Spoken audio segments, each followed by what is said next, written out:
Avrupa ve Asya'nın birbirinden ayrıldığı veya birbirine kavuştuğu yer olan İstanbul'dan merhaba. Dilimsel Düşünce'ye hoş geldiniz. Uzun bir aradan sonra tekrar birlikteyiz. Bugün biraz tarihi, biraz da dilsel bir konuyu ele alıyoruz. Konumuz Avrupa kelimesinin kökeni hakkındaki tartışmalar. Avrupa kelimesi nasıl ortaya çıkmış? Anlamı neymiş? Ne zamandan beri yer adı olarak kullanılmakta? Yer adı olarak nereyi tarif etmiş? Bu adı kim vermiş ve benzeri sorular etrafında dönen tartışmaları gözden geçireceğiz. Bu bence birkaç açıdan ilginç ve aynı zamanda kritik bir konu. Fakat adlandırma meselesinin kimlik yönüne, siyasi yönüne, kültürel yönüne vesaire girecek olursak konuyu çok genişletmiş olacağımız için bir an önce dilsel açıdan ele almaya başlayalım. Önce kısaca imla ve telaffuz hakkında birkaç şeyi açıklamak lazım. Video boyunca bazen Avrupa, bazen Avrupa diyebilirim. Bunların ikisi de aslında aynı kelimedir. Arada sadece lehçe farkı var. E ile bitenler İyon, A ile bitenler Atina yani Attika lehçesine ait kelimeler. Bu Yunanca kelime ilk önce İyon lehçesiyle yazılmış metinlerde ortaya çıktığı için çoğunlukla Avrupa telaffuzunu tercih ettim. Bu kelimenin başında bir çift ünlü var, diftong da deniyor. Telaffuzda ev şeklinde. Standart Türkçe'de olmayan bir ses V sesi fakat çıkarması pek zor değil. Eski Yunanca'daki Avrupa kelimesinin yazılışı Latin harfleriyle İngilizce'deki Europe kelimesine benzeyebilir fakat ikisi farklı şeyler. Batı dillerinde sıklıkla gördüğümüz PH çift ünsüzü Yunanca'daki P harfinin Latin harfleriyle yazılmış şeklidir. Bu ses F diye telaffuz edilmemeli antik çağ veya klasik çağ bağlamında. F ile telaffuzu Bizans dönemindedir. O yüzden nefesli bir P yani dudakların önünde bir saç varmış, kıl varmış gibi bir P şeklinde telaffuz edilebilir. Alıntı metinlerde göreceğimiz bu kulağa benzeyen işaretler ve apostroflar, kesme işaretleri Sami dillerindeki ayn ve gayn harflerini temsil ediyor. Bu seslerin ikisi de bir ünsüzdür, ünlü değildir. Kullanım tercihi yazardan yazara değişmektedir. Farklı işaretler kullananlar da vardır. Bu arada alıntı metinlerin hemen hemen hepsinde imla tercihleri korunmuştur. Dipnot sayıları da çıkarılmıştır. Başında yıldız işareti olan kelimeler yazılı olarak tespit edilmemiş kelimeleri yani rekonstrüksiyon kelimeleri gösterir. İlk önce en yaygın olan ve birçok kişi tarafından da doğru kabul edilen açıklamayı bilmeyenler için bir belirtelim. Avrupa kıtasının isminin nereden geldiğini araştıracak olsanız karşınıza çıkacak muhtemelen ilk bilgi bu kelimenin Yunan mitolojisindeki karakterlerden biri olan Europa'nın isminden geldiğidir. Bu Yunanca kelime genelde geniş anlamına gelen eurus ve yüz, göz, görüş anlamına gelen ops'un birleşimi olarak kabul edilir. Bu arada Avrupa ismi Yunan mitolojisinde en az 7 kişinin ismidir.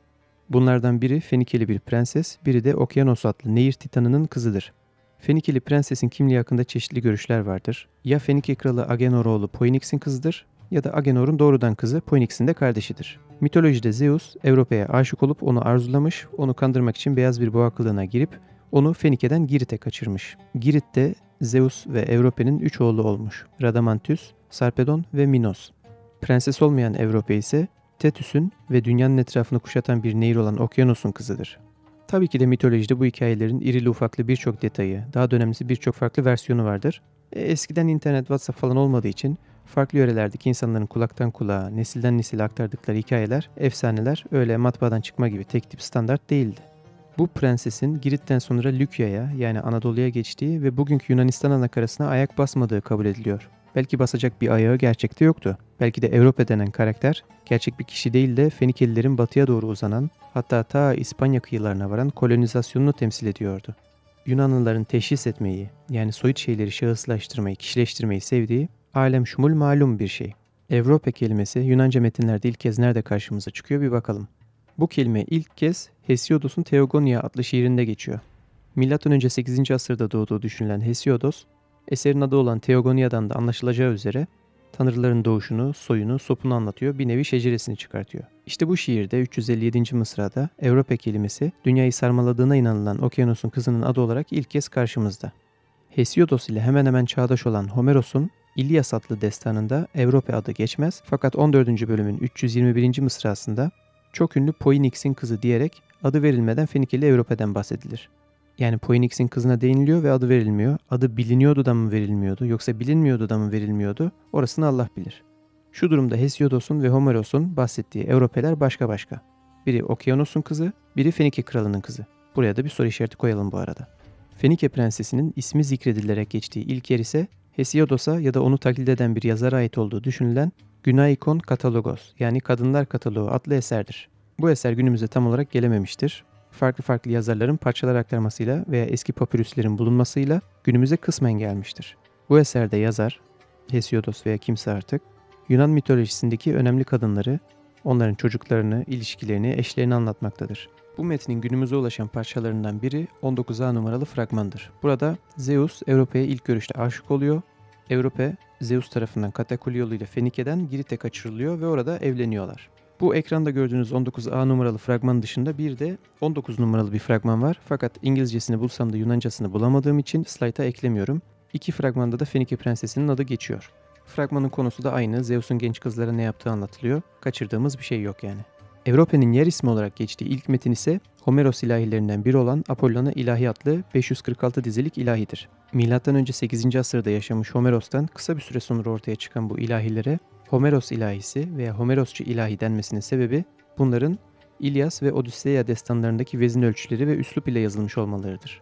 Apollon'a ithaf bu ilahide 251 ve 291. dizelerde Europa kelimesi iki kez yer adı olarak geçiyor ve Yunanistan anakarasını yani Anadolu ve Ege adaları harici bölümü ifade ediyor.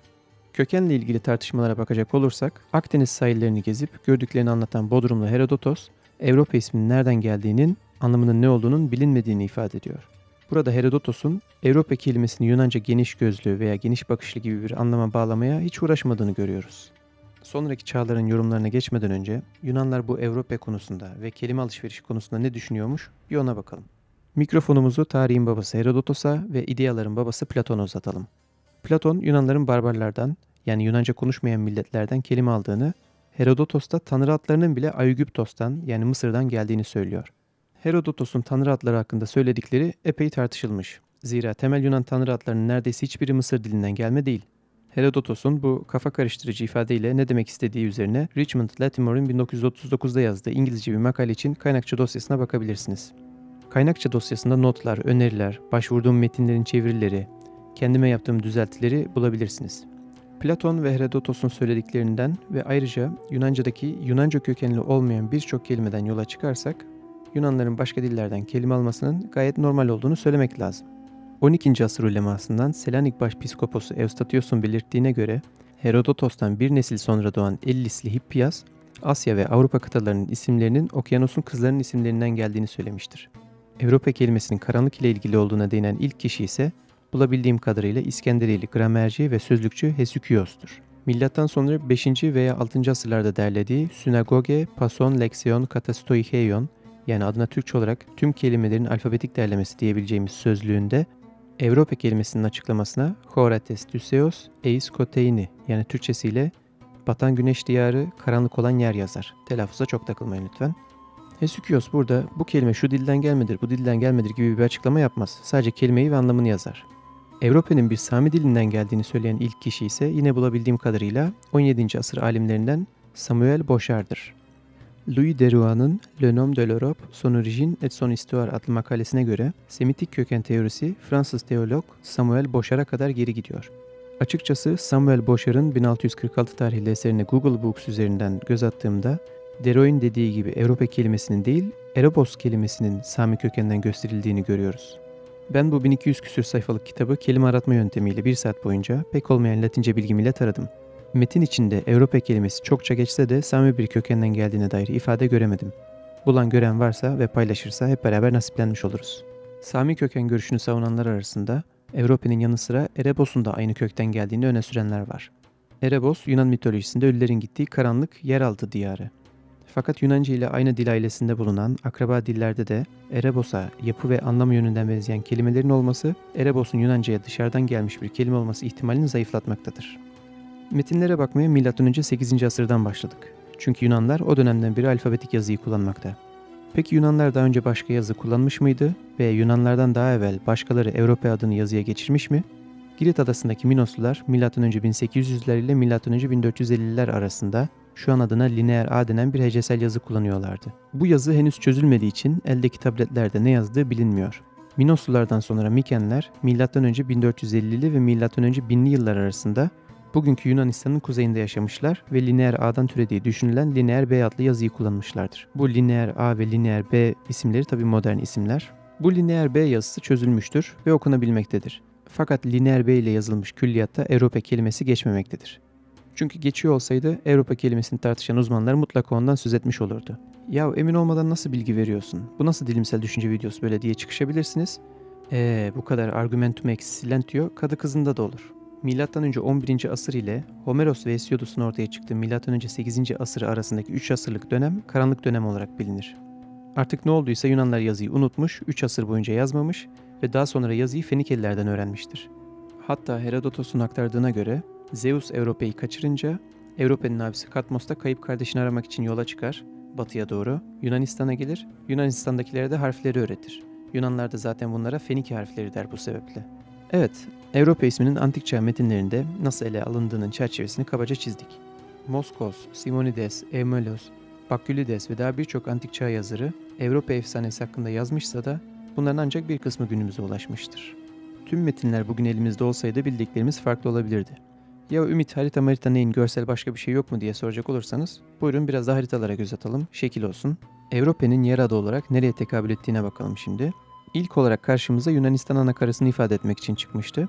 Çünkü Apollon ilahisindeki ifadede Peloponnesos'ta yaşayanlar ve Europa'dakiler diyor. Bu ifadedeki Peloponnesos, Ege Denizi'nde Yunanistan ile Türkiye arasındaki adalar topluluğu, Europa'da adanın dışında kalan yani kara kısmı oluyor. Yunanistan anakarası yerine daha geniş bir alandan, hatta belki tüm kıtadan bahsediyor olamaz mı diye sorabiliriz. Bu konuda biraz karışık gözüküyor. O dönemde Europa kelimesi sadece Batı Yunanistan'ın doğu sahili mi oluyordu? Yoksa daha geniş bir alana, hatta belki bütün kıtaya Europa mı diyorlardı, biraz muğlak. Homeros ilahilerinin ortaya çıktığı dönemde Miletos'ta, yani Aydın ilimizin kıyı taraflarında ilk haritalar çiziliyordu. Tarihçi ve doksograf Diogenes Laertios, filozofların yaşamlarını anlattığı Bioi Pilosopon yani Filozofların Yaşamları adlı eserde Miletoslu Anaximandros'u da ele alır ve onun denizleri ve karaları çizen ilk kişi olduğunu söyler. O zaman bilinen dünyanın düz bir tabak gibi çizildiği bu haritada bugün Avrupa dediğimiz kıtanın büyük kısmı, Hazar Denizi civarına kadar Asya ve Cebel Tarık Boğazı'na kadar Afrika sahilleri gösterilmiştir. Tabi Afrika kelimesi o dönemlerde yok, Libya diyorlar. Bu haritalarda Avrupa kelimesi aşağı yukarı bugün kullanıldığı yeri göstermektedir. Anaximandros'un yazdıkları günümüze fragmanlar yani parçalar halinde ulaştığı için bu harita fragmanlara dayanarak tahmini olarak oluşturulmuştur. Aynısı Hekataios için de geçerlidir. Hemşerisi Anaximandros'tan 60 yıl sonra doğan Hekataios'tan da günümüzde sadece fragmanlar kalmıştır. Anaximandros gibi coğrafyacı olan Hekataios'un onun haritasını geliştirdiği düşünülmektedir. Rekonstrüksiyon olan bu haritaların aslını doğru yansıttığını ve orijinalindeki kelimeleri aktardığını düşünürsek, kabul edersek, haritaları ayırma ve kıtalardan birine Avrupa ismini verme fikrinin M.Ö. 6. asırda mevcut bir fikir olduğunu söyleyebiliriz. Günümüze orijinal olarak ulaşan en eski harita bu solda gördüğünüz Babil Kil tabletidir. Üzerinde Akatça yazılarla Fırat Nehri civarını resmeden bu haritada bizi ilgilendiren pek bir şey yok. Ama ilginç bir bilgi olduğu için, görüntüsü de güzel olduğu için şöyle bir görüverdik. Fena mı oldu? Bu arada habire Yunan deyip duruyoruz. Yunan deyince sadece Ege'nin karşısındakiler akla gelmesin. Antik dönemlerden bahsederken Yunan kelimesi hem bugünkü Yunanistan'dakileri hem de Anadolu'dakileri ifade eder. Zaten Yunan kelimesi İyon boyunun adından gelir. İyon boyu birçok Yunan boyundan biridir. Kelime başındaki i sesi i-o çift ünlüsünden dolayı y olmuş. Sonra da eski İran dilinde bir çoğul eki olan an gelmiş. Yani İran dilinde Yunan kelimesi ortaya çıkmış, anlamı da İyonlar. Bu İyonlar Anadolu'da kıyı Ege'de yaşamaktaydılar. Nasıl ki Latince'de Yunanlar için kullanılan Graecus kelimesi en batıdaki Yunanlardan yani Romalılara en yakın olanlardan geçme bir isimse Yunan kelimesi de İranlılara yakın olan İyon boyu üzerinden yapılmış bir adlandırmadır. Yunanlar kendilerine kendi dillerinde Grek veya Yunan demezlerdi, onlar Helen derlerdi. Bir dakika, her şeyi bilen adamdan bahsetmedik. Her şeyi bilen adam kim? Aristoteles. Aristoteles, Politika adlı eserinin 7. bölümünde Avrupa, Yunanistan ve Asya olarak üçlü bir bölümleme yapıyor, Yunanistan'ı Avrupa'nın dışında tutuyor. Aşırı yorum yapıyormuş gibi olabilir ama bu bilgiyi de ne olur ne olmaz zikretmiş olalım. Zira az sonra göreceğimiz modern metinlerde Avrupa'nın Sami dilleriyle bir alakasının olmadığı ve batı, karanlık, gün batımı gibi anlamlar taşımadığı, daha ziyade Yunanca veya benzer bir dilden gelip Yunanistan'ın kuzeyindeki diyarları ifade ettiği yazılacak. Yani Avrupa kelimesi Yunanların Yunanistan'ın kuzeyindeki bölgeleri ifade etmek için kullandıkları bir isim de olabilir. Sami bir kökenden ileri geldiğini süren ilk kişi 17. asırda Boşar demiştik. Boşar'dan sonra ise Ukert geliyor sırada. Alman filoloji ve tarih camialarında bu konu özellikle 19. ve 20. asırlarda epey tartışılmış. Alman filolog ve tarihçi Friedrich August Ukert, mitolojik karakterlerin kökeninin yer adlarına dayanarak uydurulan hikayeler olduklarını söylüyor ve Hesychios'un öne sürdüğü gibi Avrupa kelimesinin akşam, karanlık ile alakalı olduğunu belirtip Sami kökenli olduğunu söylüyor. İbranice'de erev kelimesinin akşam, gece anlamına gelmesini de bu konuda bir kanıt olarak sunuyor. gün doğumu, gün batımı, akşam, sabah gibi kelimelerin yer ismi olarak kullanılması nadir bir şey değildir. Dünyanın pek çok yerinde bunun örnekleri vardır. Şöyle birkaç örneğe bakacak olursak, Hesperia ile başlayalım. Yunanların İtalya için, daha sonradan İtalya'da bulunan Romalıların da İspanya için kullandıkları bu kelime akşam anlamındaki Hesperos kelimesinden gelmektedir. Oksident ve Orient zıtlık içinde iki kelime, bunlar bir çift gibi düşünebiliriz. Batı ve Doğu diyarları oluyor. Oksident Latince'de Okkido fiilinden geliyormuş ki bu da düşmek, ölmek anlamında güneşten bahsederken. Orient ise yukarı çıkmak, ortaya çıkmak anlamındaki Orior fiilinden geliyor ve bu da Doğu diyarı anlamına geliyor. Doğu Akdeniz'i, Orta Doğu'yu, belki Anadolu'yu da ifade etmek için kullanılan Levant kelimesi de lever fiilinden geliyor. İran'ın doğusunda bulunan Horasan ise güneşin yükseldiği yer veya güneşin bulunduğu yer anlamına gelen bir kelime. Tabi burada bu kelimeleri Türkçe'ye birden fazla şekilde çevirmek mümkün. Şu an burada maksadımız bunu muhteşem bir şekilde çevirmek değil. Bunu uzmanlar daha iyi bilenler daha iyi yapacaktır. Burada özünü, esansını görmeye çalışıyoruz. Japonya'ya baktığımız zaman Japonların kendileri için kullandığı kelime iki kanjiden oluşuyor. İki kelimeden oluşuyor yani. Kanjilerden biri güneş, diğeri de köken anlamına geliyor. Nippon veya Nihon dedikleri zaman güneşin kökeni gibi bir anlama geliyor kabaca. Asya'ya baktığımız zamansa Akatça'daki yükselmek, çıkmak anlamına gelen Avşu fiilini görüyoruz. Bu konuda da konsensüs henüz yok. İhtilaflı bir konu. Ve son olarak Anadolu'muza baktığımızda ise yukarı anlamındaki ana ve yükselmek anlamındaki telo fiilini görüyoruz. Yunanca bir kelime bu. Anatole kelimesi yükseliş yeri, yükselme yeri gibi bir anlama geliyor. Yani Anadolu batıdan adlandırılmış ki doğuya baktıkları zaman Anadolu'da bir şeyin yükseldiğini görmüşler. İncil'i Almanca'ya çevirenlerden Martin Luther, Anadolu kelimesini Almanca'ya Morgenland diye çevirmiş. Anatole'nin yani Orient'in zıttı olan Oksident yerine ise Almanca'da kullanılan kelimelerden biri akşam diyarı anlamına gelebilecek Abendland'tır. Şöyle ufak bir toparlama yapacak olursak, M.Ö. 8. yüzyıldan itibaren Avrupa kelimesinin kullanıldığını, bunun 6. yüzyılda, 7. yüzyılda ilk kez yer ismi olarak kullanıldığını, 6. yüzyılda tekrar haritada kullanıldığını, M.Ö. 5. yüzyılda bu kelime hakkında konuşulmaya başladığını, daha sonra Hippias bu kelimeyi Okyanos'un kızının adına bağlıyor. Milattan sonra 5. 6. yüzyıllarda Hesychios bunu karanlık ile ilişkilendiriyor. Yaklaşık 1000 yıllık bir aradan sonra Fransızlar konuyu tartışmaya başlıyor. Almanlar, İngilizler dahil oluyor. Ortalık biraz karışıyor ve 2022'de biz bu tartışmaları gözden geçiriyoruz. Modern çağdan devam edelim.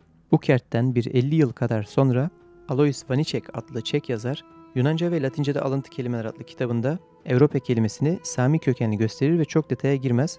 Kelimenin anlamının batı olmasının kelimenin kıta ismi olarak kullanılmasına iyi bir sebep olduğunu ekler. Tartışmaya dahil olan ilk İngilizce metinlerden biri olan 1892 tarihli On Semitic Words in Greek and Latin adlı kitapta William Moose Arnold sadece Avrupa kelimesinin değil, Ölüler Diyarı Karanlık Erebos'un adının ve karanlık anlamına gelen Europos kelimesinin de Erep'ten geldiğini iddia edenlerin olduğunu söyler.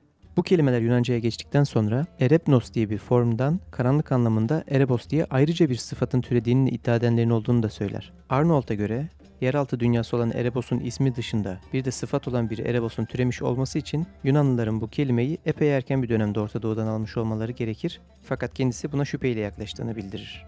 Sene 1965 sahneye Michael Astor çıkıyor. Hellenosemitica, An Ethnic and Cultural Study in West Semitic Impact on Mycenaean Greece adlı kitabında Yunan uygarlığının Doğu Akdeniz kültüründen oldukça etkilendiğini göstermeye soyunuyor ve dilsel, etnik, kültürel, mitolojik örnekler veriyor. Astor, Avropa'nın Akatça veya başka bir dilden değil, Fenikece'den Yunanca'ya geçmiş olması gerektiğini fonetik açıklamalarla gösterir. Avropa'nın Yunanca Eurus ve Ops kelimelerinin birleşiminden türediğini savunan görüş, merkez görüş, Erebu'dan veya Pre-Yunan bir kökten türediğini savunan görüş ise tabiri caizse marjinal görüşlerdir. Marjinal görüşlere bakmaya devam edelim. Yani Avrupa'yı Hint-Avrupa dışı bir kökten türeten önerileri ele alalım. Wikipedia'daki Prenses Avrupa sayfasında referans olmayan bir bilgide Avrupa'nın geniş anlamındaki Eurus'tan gelemeyeceği, çünkü öyle olmuş olsa Eurus kelimesindeki ikinci U harfinin düşmemiş olması gerektiği ifade edilmektedir. Üstelik U'su düşmemiş bir form olarak Avrupa'nın hali hazırda mevcut olduğu ve bu kelimenin Avrupa kelimesinden farklı bir anlamda kullanıldığı ifade edilmektedir. Etimolojik sözlük yazarı Ernest Klein, Avrupa'yı İbranice Ereb'e bağlıyor ve Mağrib kelimesini de ilgili kelime olarak gösteriyor. Bu kelimeyi biz Türkçe'de Kuzey Afrika için kullanılan Mağrib kelimesi olarak biliyoruz. İbranice, Arapça, Akatça, Fenikece gibi diller Sami dil ailesini oluşturur. Bu diller aynı kökene dayandığı için temel kelime hazinelerinde büyük oranda benzerlik vardır. Mağrib kelimesinin kökü Gain, R, B köküdür ve uzaklaşmak, uzak olmak, garip olmak anlamındadır. Uzaklaşmak anlamı güneşin batması için de kullanılır. Mağrib kelimesi ismi mekan veznindedir ve yer mekan bildiren bir isimdir. Burada bu 3 harfli Arapça kökümüz güneşin batmasıyla alakalıdır ve Kuzey Afrika Araplara göre batıda kaldığı için adlandırma gayet makuldür. Burada karşımıza çıkan diğer bir ilginç nokta ise millet ismi olan Arap kelimesinin YRB köküne göz kırpmasıdır. Garp kelimesi Gayn RB, Arap kelimesi ise aynı RB şeklinde yazılır. Kimi uzmanlara göre Arap kelimesi de güneşin batması batıda olma ile ilgili Semitik kökene dayanıyor. Baştaki Gayn harfi Ayn harfine dönüşmüş. Bu konuda oldukça karmaşık, tabiri caizse Arapsaçı bir konu. Buraya girmiyoruz, devam ediyoruz. Türkçe'de bu konuya değinen muhtemelen ilk kişi Halikarnas balıkçısı mahlasıyla bildiğimiz Cevat Şakir Kabağaçlı. Balıkçı 1973'te vefat ettiği için bu konuya 73'ten önce değinmiş olmalı. 1904-1908 yılları arasında Oxford Üniversitesi'nde yakın çağlar tarihi bölümünü okuyup mezun olan Halikarnas balıkçısı, yüzeysel de olsa Avrupa'nın ve Asya'nın Babil ve Asur'dan gelen kelimeler olduğunun kanıtlanmadığını, varsayım olarak görüldüğünü söyler. Martin Bernal'ın Kara Athenası ülkemizde de epey duyulmuş bilinen kitaplardandır. Dünyayı büyük ölçüde şekillendirmiş olan Avrupa medeniyetinin kaynağı olan Yunan medeniyetinin Doğu Akdeniz'e çok şey borçlu olduğunu Martin Bernal'dan önce Hellenosemitika ile Michael Astor iddia etmişti zaten. Bernal, 87, 91 ve 2006 yıllarında yazdığı 3 kitap ile düşüncelerini ortaya koyar bir seri olarak. Bu seri, Bernal'ın kullandığı metotlar ve iddialardaki detaylar açısından daha ilk kitaptan itibaren eleştirilse de Yunan merkezli medeniyet fikrinin eleştirel gözle incelenmesinde önemli rol oynamıştır.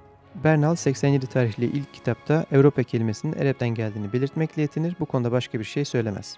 Bernal'ın iddialarını çürütmek üzere birçok yazarın katkısıyla oluşturulan 96 tarihli Black Athena Revisited adlı kitapta dille ilgili iddiaları ele alan Yasanov ve Nussbaum neyse artık Bernal'ı sertçe eleştirir. Bernal da 2001 yılında Black Athena Writes Back, Martin Bernal Response to His Critics ile cevap verir.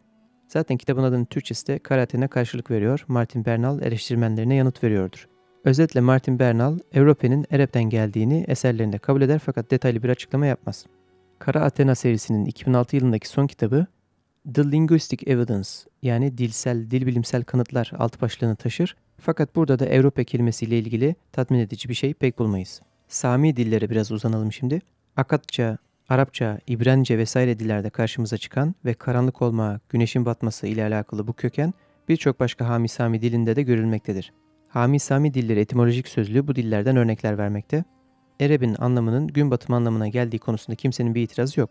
Martin Litchfield West, 1997 tarihli The East Face of Helicon, West Asiatic Elements in Greek Poetry and Myth adlı kitabında İbranice Arap kelimesinin güneşin batışı anlamındaki Ugaritçe ve Akatça ifadelerin kısaltması yani brakilojisi olarak kullanılan bir kelime olabileceğini söylemektedir. Brakiloji bir tür kısaltma oluyor. Birden fazla kelimeden oluşan ifadelerin tek kelimesinin kullanılması. Mesela Amerikalıların bazen good morning yerine sadece morning demesi gibi. Bu bahsedilen Akatça ifade ne? Arap şemşi. Şemşi kelimesini şemsiye kelimesinden biliyoruz. Şems, güneş demek Arapçada. Şemsiye ise güneşlik demek.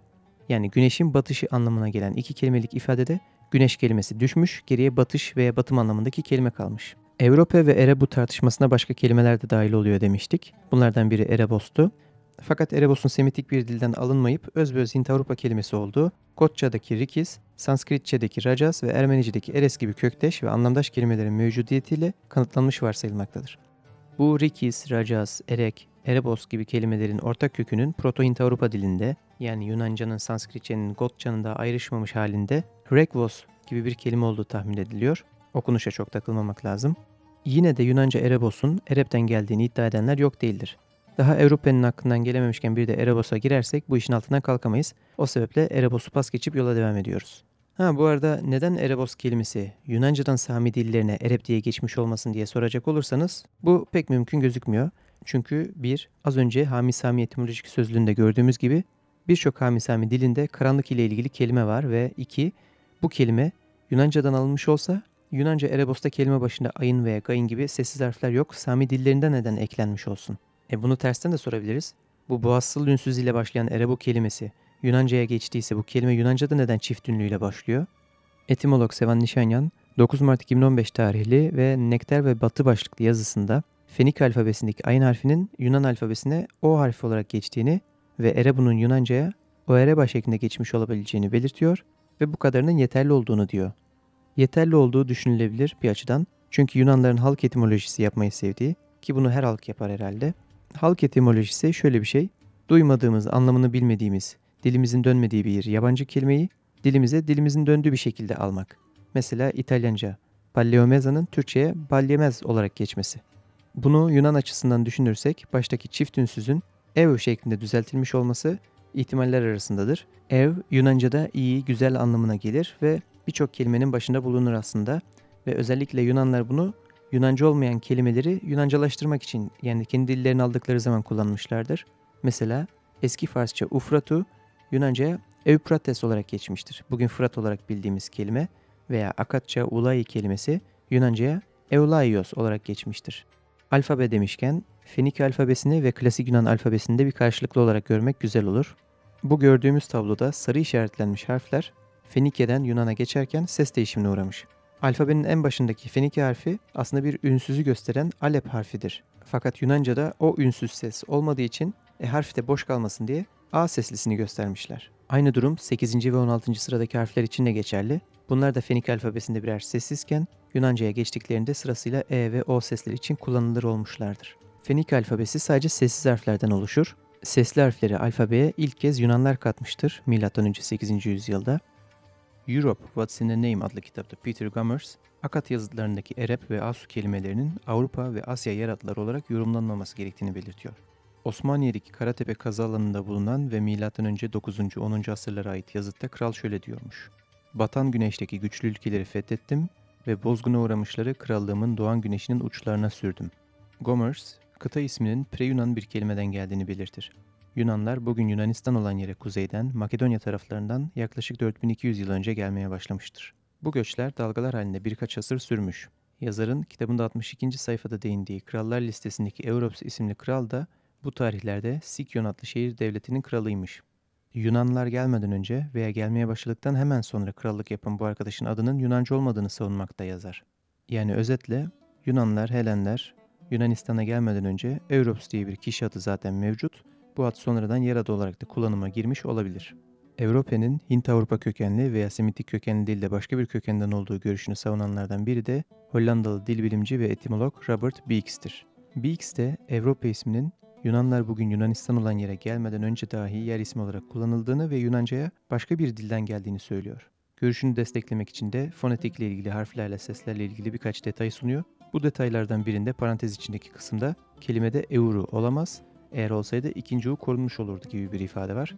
Hatırlarsınız birkaç slayt önce Wikipedia'da referansı gösterilmemiş bir bilgide Avrupa kelimesinin Eurus'tan gelmiş olamayacağı çünkü böyle olsaydı ikinci u'nun düşmemiş olması gerekeceği yazıyordu. İşte o referanssız bilgi Beeks'te karşımıza çıktı. Muhtemelen Wikipedia'yı oradan almışlar. Beeks'e göre bu kelimenin Fenike ile alakasının olmadığı bariz bir şey. Yine de işin içinden çıkamayan Beeks'e göre Avrupa'nın tam olarak kim veya ne olduğu şu aşamada tam olarak çözümlenebilecek bir şey değil. Böylesi bir ortamda zaten ortalık karışıkken bir sürü köken önerisi varken bir de tutup üstüne Minosça bir kelime olduğuna dair öneriler geliyor.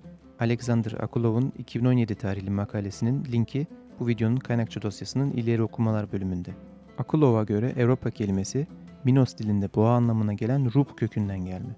Akulov'un bu önerisi, makalesi akademik camiada henüz pek dikkat çekmiş değil. 3000 hatta belki 4000 yıla yayılan bir sürece, bir maceraya tanık olduk. Sonuca gelecek olursak, gözüktüğü kadarıyla Fenikece, Akatça ve diğer Orta Doğu dillerinde yazılmış metinlerde kıta ismi olarak veya en azından bölge ismi olarak kullanılan Avrupa, Erebu, Erep gibi bir kelime bulunmuyor. Akatça tabletlerde Erep kelimesi geçse de yer adı olarak değil, güneşin batışı şeklinde betimleyici bir ifade olarak geçiyor. Yunan tarafına gelince de ortalığın karışık olduğunu gördük. Aynı ada sahip birden fazla karakter var. Öte yandan şu an ekranda gördüğünüz 6, 7 ve hatta belki 10'a bile çıkartılabilir. Bu seçeneklerden sadece birinin doğru olması gerekmiyor. Örneğin Fenike Prensesi, Yunanlar tarafından Okyanos'un kızı olarak görülmüş olabilir. Veya Pre-Yunanca Europos diye bir yer adının mevcut olması, Akatça Erebu'nun kıta adı olarak kullanılmasına giden süreci hızlandırmış, kolaylaştırmış olabilir. Fenike Prensesi'nin ismi olan Avrupa, Akatça Erebu'dan gelmiş olabilir. Doğu Akdeniz tarafındakiler batı tarafına Erep dediği için Yunanlarda ses ve anlam olarak benzeyen ve karanlık anlamına gelen Avrupa kelimesini kendileri için kullanmış olabilir. Olabilir oğlu olabilir. Başta da belirtmiştim. Bu video konuyu çözmeyi, nokta koymayı amaçlamamakta. Zaten böyle bir şeye de imkan yok. Kimi etimolojiler vardır, hiç tartışılmaya gerek duymaz. Kimisi vardır, uzun süre tartışılır, sonra tatmin edici bir şekilde çözülür. Kimi de vardır, asırlar boyunca tartışılmaya devam eder. Avrupa kelimesinin akıbeti de böyle olacağı benziyor. Bugün bir kelimenin, dünyanın öncü kıtasının isminin kökeninin ne olduğuna ve bu konudaki tartışmalara baktık. Sizin bu konudaki düşünceleriniz, fikirleriniz nelerdir? Avrupa kelimesinin aslı ne olabilir? Yorumlar kısmında kapışalım. YouTube'da video üreticilerini ayakta tutan, onları destekleyen şeylerin ne olduğunu tahmin edebiliyorsunuzdur. Dilimsel düşünce olarak YouTube'da tutunmak için desteğiniz gerekiyor. Gerekli adımları lütfen atınız.